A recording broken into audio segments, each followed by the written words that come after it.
Rome brought the known world to heel without the one weapon their rivals deemed indispensable, even as enemy shafts blackened the sun. Their commanders didn't just shun the bow, they scorned it, and their choice lays bare a savage reality of ancient warfare, a reality that modern war colleges still dissect. The legions were an engine of slaughter, but not in the way you might imagine. These men had no desire to deal death from a distance. They sought the intimacy of the kill, close enough to witness the terror rising in a man's eyes, just before driving 18 inches of cold steel into his belly. That is no figure of speech. The gladius, Rome's fabled blade, was scarcely longer than a fork. To wield it, you had to be standing close enough to catch the scent of your enemy's last meal. And that was precisely the design. Roman doctrine hinged on a single ruthless tenet: bridge the gap. Step inside the enemy's guard and transform the battlefield into a churning abattoir. Their ranks operated like an industrial line of destruction. Fresh blades stepped into the fray every few minutes while the spent men fell back to recover. Efficient, rhythmic, mechanical, and utterly nightmarish to behold. But this is where the story takes a turn. Mastering the simple thrust took 4 months of relentless drill. For months. More time than most spend learning to handle a 2-ton vehicle today. Green recruits hammered away at wooden stakes until the strike was etched into their very sinew. There were no flourishes, no cinematic arcs, none of the sweeping blows you see on the silver screen. Just short, piston-like jabs designed to ruin organs and snuff out lives in a heartbeat. So where does the archer stand in this symphony of violence? Nowhere. The bow demands solitude, and range the archer stands apart, raining death over the heads of his brethren. But the Roman way required a wall of men moving as one, shields interlocked, steel bared. Inserting a bowman into that phalanx would be akin to forcing a piece from a different board game into the mix. The machine rejected the part.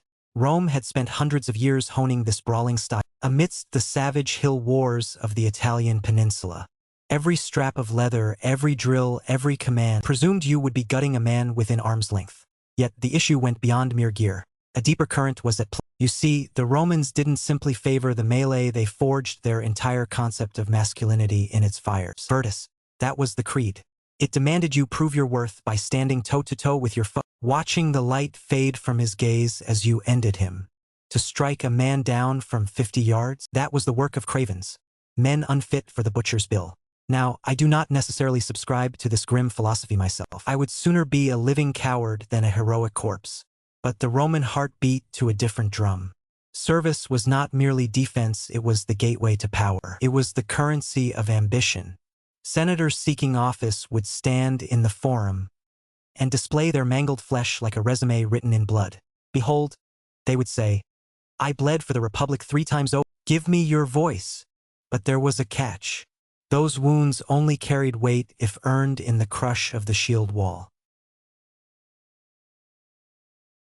They earned no glory, only scorn. The poet Horace himself wrote of bowmen who fled even as they loosed them. In the Roman mind, that was tantamount to questioning a man's very nature, the gravest of slurs. The consequences were severe. A Roman court could cast doubt on your sworn word if you had not demonstrated virtus in the field. Your testimony carried less weight, your name was tarnished, your lineage shamed. Picture yourself as a young aspirant in Rome. You could master the bow and serve from afar, or you could take up the gladius, earn your scars, and rise to the Senate. The choice was made before you were born. This code forged soldiers of iron will, men who marched into the abyss without blinking. Yet it also carved a massive blind spot into their strategic vision. While Rome sneered at the archer, other nations were turning ranged warfare into an art. And that is where the tragedy begins to unfold. For the Roman legionary was not merely a warrior. He was a beast of burden. Each man hauled between 60 and 90 pounds of kit into the fray. Imagine strapping a heavy sack of concrete to your spine and attempting to brawl. These men marched 20 miles a day under that crushing load. So what comprised this burden? First, the pilum, a 7-foot spear, Rome's solitary nod to ranged combat. It was a marvel of cruelty. The iron shank was tempered to buckle upon impact. The reason? To ensure the enemy could not return fire. If it pierced a shield, the pilum fouled the guard, rendering it dead weight. If it struck flesh, the victim had far graver concerns than bent metal. Then there was the scutum. This towering, curved slab weighed nearly 22 pounds. It was no mere barrier, it was a bludgeon. You smashed it into a face, shattered a stance, and then drove the gladius home. Ruthless, efficient, and distinctly Roman. But the inventory continued. Each soul carried a pickaxe, a saw, a wicker basket for earth moving, and stakes to raise a wall, along with rations for days. For the legions constructed a fortress from the dirt every single night they marched. Every night. And I gripe about pitching a tent once a summer. This is where the archer becomes an impossibility. You cannot simply hand a man a bow in this system. Something must be sacrificed, and that something is then you forfeit the camp. The scutum? Gone. You die. The larica? Gone. You die. The legionary panoply was not some haphazard collection of scrap, it was a calibrated engine of war, honed for a singular, brutal purpose. Shock combat. The shield wall. Disciplined butchery. The bow was an alien artifact in this ecosystem, it simply did not belong. The soldier already marched under a crushing burden designed for a different trade. Yet, logistics were merely the surface of the rock. The Empire's disdain for the arrow was rooted in the bedrock of caste and coin. To understand the Roman mind, one must understand its vanity. Men of property held the line with steel. Men with nothing were left to hurl stones and flee before the real bloodletting began. In the dawn of the Republic, this hierarchy was law. The destitute, known as velites, were relegated to the sling and the light spear. Lacking the gold for bronze plate, they were forced to hover on the periphery of death. Meanwhile, the aristocracy clad themselves in heavy bronze, taking the vanguard to bask in the glory of close-quarters violence. The divide was stark. The bow was dismissed as a tool of the rabble, a manual trade no more dignified than weaving wicker or turning wood. It was work for hirelings, while true citizens engaged in the grim business of war with honorable steel. The Greeks only deepened this scorn. Rome drank deep from the well of Hellenic culture, inheriting a profound loathing for the archer.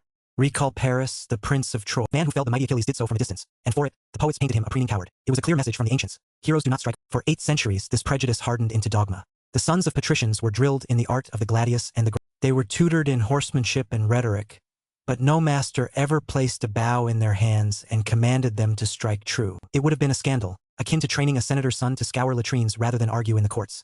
Technically useful, but socially fatal. And the tragedy was cemented by the Eternal City never birthed a native corps of archers. The chronicles list no legendary marksmen, no celebrated legions of the bow. There were no tournaments at the triumphs, no contests of aim. The art withered, unlearned and no man of consequence deigned to master it. Meanwhile, rival empires placed bows in the hands of 5-year-olds, forging warriors who could thread a needle from the back of a galloping stallion. Rome possessed none of this martial heritage. When the day came that the legions desperately needed range, they stared into a void. Where were the bowmen to be found? The Senate devised an answer, albeit a cynical one. Here, Roman arrogance curdled into catastrophe. The year was 53 BC, and the architect of the disaster was a magnate named Crassus. He led 20,000 souls into the burning sands of Carrhae, seeking Parthian blood. He did not realize the prey was stalking him. The legions never struck a blow. The horse lords swarmed the heavy infantry, circling like a pack of wolves tearing at a hamstrung stag. They loosed their shafts, wheeled away, and loosed again the infamous Parthian shot, dealing death over the shoulder while at a dead run. The Romans were impotent, unable to close the gap, unable to unleash the devastation their entire doctrine was predicated upon. 20,000 slaughtered, 10,000 in chains. Crassus looked on in horror as his son's severed head was hoisted on a spear. The Parthians, meanwhile, had scarcely bled. It was not war, it was an execution by volley fire. One might assume such a massacre would teach the empire a lesson. Perhaps to abandon the notion that the bow is for the craven? No. Instead, the scribes dipped their pens in bile, branding the Parthians as men without honor. They claimed the victors refused to fight like men, even as those cowards annihilated 7 legions with casual ease. I have witnessed hard-headedness in my time, like an old-timer insisting a muddy creek is a prime trout stream. But this was obstinacy writ large across history. Carrhae stood as the blackest day for the legions until the betrayal in the Teutoburg forest 6 decades hence. And the result? The Germanic tribes employed combined arms and archers to devastating effect. The lesson was written in blood. Foes who mastered the distance game repeatedly humbled the masters of the melee. Still, the Roman pride remained unbreakable. No citizen would demean himself with a bowstring. And so, the empire engineered a workaround, a method to acquire the range without staining their honor. They opened the treasury. They required the arrow but despised the archer. The answer was simple: purchase the skill. It was a classic administrative pivot, outsourcing the dirty work. Only this wasn't household maintenance, it was industrial slaughter. And the contractors hailed from the Cretan mercenary became the premier export for ranged violence, heir to a lineage of marksmanship that spanned centuries. If you needed a target dropped at distance, you paid a Cretan. But Rome went further than hiring a handful of special. They constructed entire auxiliary cohorts from foreign stock, Syrians, Numidians, the men of the east, men born with bows in their hands. By the height of the empire, these non-citizens bore the full weight of Rome's ranged warfare. The caveat was brutal. These warriors were aliens to the state, bound to a service term of 25 years, a quarter-century of spilling blood in foreign mud. The prize of citizenship was granted only upon retirement, provided you lived long enough to collect. While a Roman boy of 18 could thrust his blade into a single foe and parade through the forum as a conqueror. You could read the empire's arrogance in the battle map. They shoved the auxiliary archers to the flanks, buried them behind the lines, hidden like a dirty secret while glory unfolded elsewhere. And when the dust settled and the laurels were handed out, the citizen legionary standing center stage took the bow. Naturally, that was the Roman way. You bleed, I conquer. It was a cold, efficient bargain that kept Roman hands clean of the bow, that weapon they deemed so cowardly. So beneath, foreign blood bought Roman triumphs, and the machine kept humming. A perfect arrangement unless you were one of the auxiliaries, standing in the shadows, watching a general preen over a victory purchased with your arrows. But here is the cruel twist of history. Those cast-off units became myths in their own right. The Syrians rained death from the sky. The Numidians could thread a needle at a full gallop. Rome outsourced its shame and accidentally rented perfection. Yet even the finest instrument has a breaking point. Rome was barreling toward a reckoning, about to learn that their hired guns couldn't patch the rot at the core. Forget the honor codes for a second. The empire had a fatal geography problem. The Mediterranean sun doesn't grow the right timber. Britain had the deep yew forests that would one day birth the long. Germany possessed the iron-hard woods of the deep north. But Italy had twisted olive trees and scrub pine. You can't build a war machine out of kindling. The Parthians knew this. They didn't rely on simple sticks. They engineered the composite bow, a marvel of destruction. Layers of horn, maple, and sinew, fused with fish bladder glue. It was a grotesque recipe that produced a masterpiece. But it worked. Those bows could drive a shaft through mail armor at 200 yards. And there lies the tragedy. A single bow demanded 1 to 4 years of craftsmanship. The glue required a specific dampness to cure. Rush it, and the weapon explodes in your hands. That is a timeline no desperate general wants to hear when he needs 10,000 archers before the snow melts. Then there is the blood. A Parthian child is born to the saddle, bow in hand before he can speak. Their culture was a forge that hammered out archers from the moment of birth. Nomads breathed archery the way Romans breathed discipline. You cannot simply purchase a warehouse of bows and expect a legion to learn that kind of soul. I have tried to master in adulthood what a child learns by instinct. It is a humbling failure.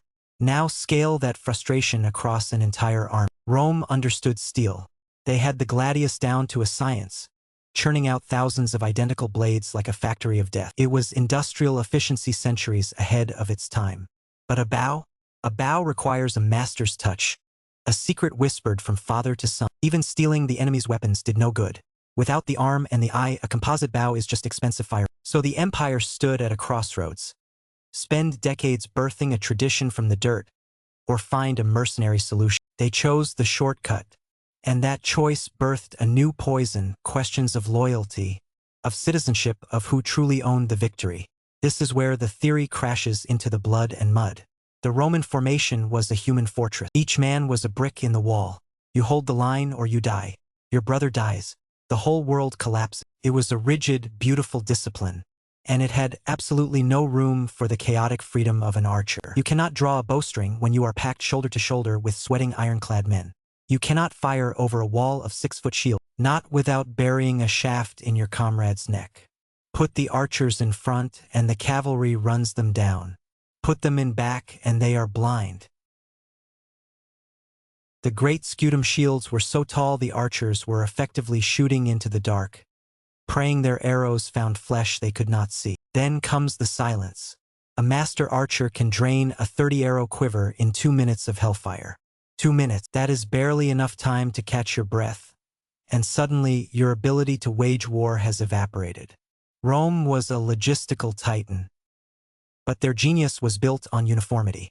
Identical swords, identical armor, identical rations. The bow introduced chaos, carts of arrows, replacement strings, fragile staves, and the artisans needed to mend them. It was a supply chain nightmare for a weapon they didn't even respect. And the irony gets sharper. Consider the testudo, that famous tortoise shell, overlapping shields making the Legion a tank of the ancient world. It was impenetrable, but it also made shooting out from it impossible. You would need 2 armies on the same field, one to be Roman and one to fight with the bow, coordinating that dance in the deafening roar of ancient combat. Without radios, it was a fool's errand. Rome had spent 400 years perfecting one way of war, and it worked.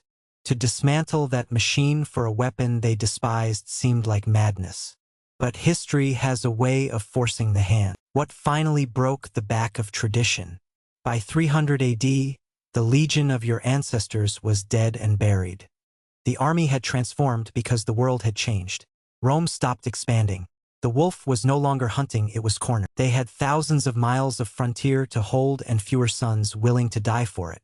Suddenly, honor was a luxury they could not afford. The Germanic tribes pressed from the north. The Persians hammered the east. They brought horses and bows. They bled the legions dry in 1,000 skirmishes. So Rome broke.